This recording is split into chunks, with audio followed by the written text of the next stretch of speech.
of Australian scientists is aiming to succeed where fashion has failed and build a comfortable, high-tech bionic bra that can provide any woman the right amount of breast support when she needs it.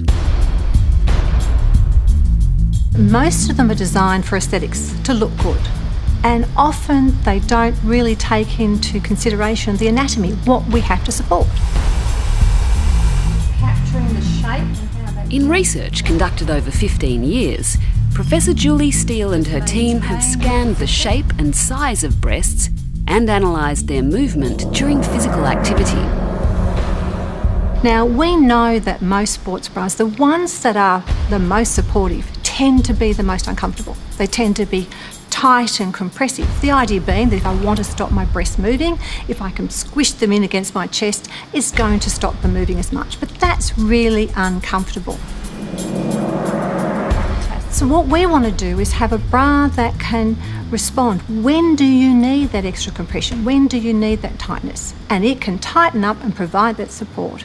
But when you don't need it, it can relax. Until recently, such a bra has been unachievable, both technically and commercially. But advances in materials science have finally brought it much closer to reality. The bra is a really challenging application. There's two basic elements. We need to be able to sense breast motion, monitor breast motion, and we need to be able to control it. So we need materials that can be fully integrated into a bra structure that perform those two functions. To monitor breast movement, the team has replaced conventional motion sensors with novel, high-tech fibres that are woven seamlessly into the fabric.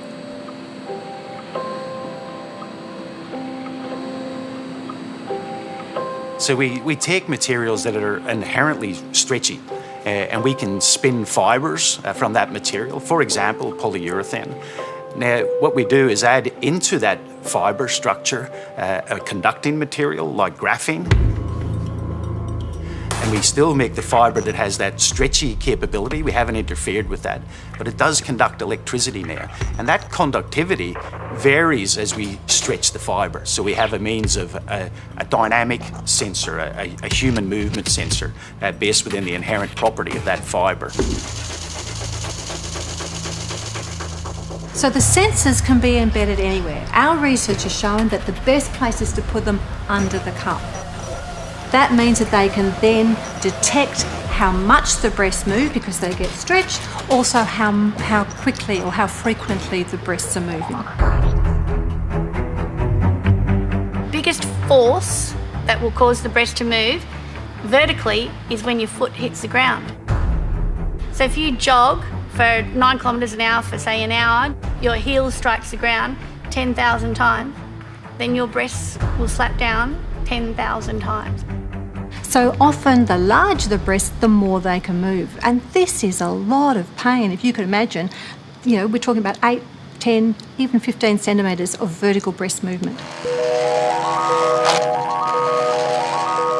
To increase breast support during periods of physical activity, the bra incorporates newly developed artificial muscle technology.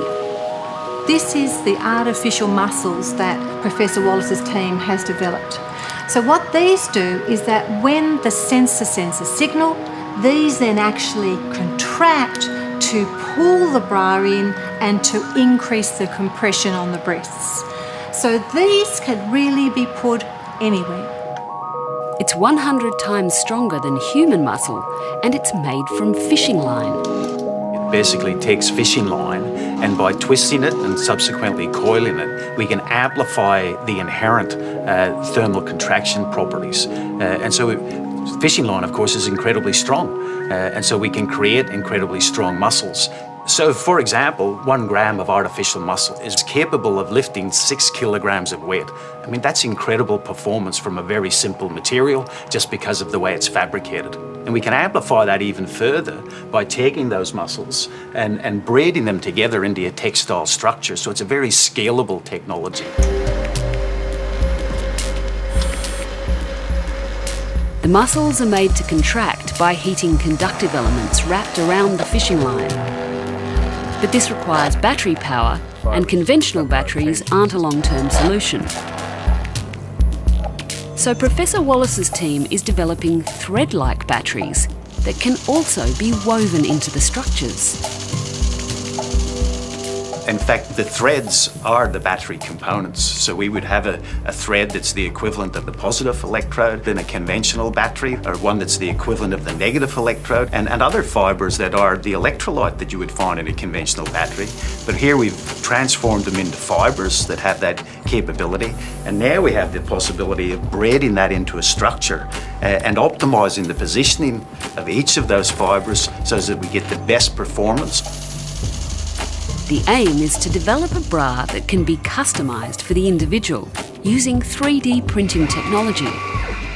You know, everybody's a different size, everybody's a different fit, and so the fact that you can be scanned and have your garment, let's say the Bionic Bra, personalised for you in terms of where the sensors might go, where the artificial muscle technology might be incorporated within the Bionic Bra. It's all about personalisation, not just so as it looks good. That personalisation is very important for getting the maximum performance out of the structure. They're confident the technology will leave the lab and have applications in many other wearable technologies, such as a sleeve that massages limbs affected by lymphedema. I think all the materials, all the componentry is there now. We have very stable and very rapid sensing technologies. We have the artificial muscle technology. Now we need really clever ways to integrate these through fabrication, to build new technologies that, of course, in the short term we'll use to create the Bionic Bra, but will be applicable in a wide range of applications once they're realised. I think the technology has come to a point where we can actually make wearable technologies that we could only dream about before.